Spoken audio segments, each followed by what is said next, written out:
Hello guys, good afternoon. Nagbabalik ang yung lingkod, Jomar Delorian, nabayagan ka abroad pero di pa mumat na. Kaya guys, mahilig ka ba sa kape? Alam ko na ang mga Pilipino, 3 times a day, 4 times a day sila magkape. Tama? Isa sa umaga, tapos sa tanghali, minsan sa hapon at saka sa pagtulog. Minsan nagkakape mga yan.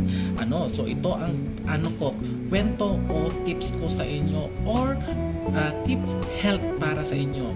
Kapag kayo ay mahilig sa kape, walang problema kapag yung black coffee ang inyong iinumin kasi nakakatulong yan para makapag-prevent sa dementia or sa ating nerve cell. Nakakatulong yan guys. Ganun din kasi sa our blood vessel, nakakatulong din yan kapag may nararamdaman kayong mga tusok-tusok or yung mga pamamanhid sa inyong mga katawan.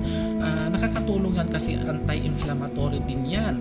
Pero ito ang siste dyan, kapag ang iniinom nyo ay ang 3-in-1 coffee, ay naku, itigil nyo na yan kasi minsan yan ay nakakasira sa ating blood vessel or sa ating mga nerves na tinatawag or yung mga ugat-ugat natin na papunta sa ating utak.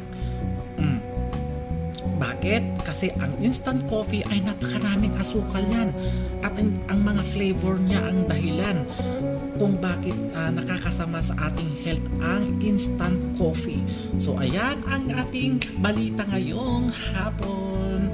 Sana na mayroon na naman kayong natutunan sa ating video for today. So kaya kayong mga Pilipino dyan, itigil nyo na ang pag-inom ng instant coffee. Mas mainam, magkape na lang kayo ng black coffee or maglagay na lang kayo yung mga low-fat milk, ganun kung gusto nyo may milk. Yung mga fresh milk, ganyan, mas healthy pa. So ayan, ligtas ang may alam.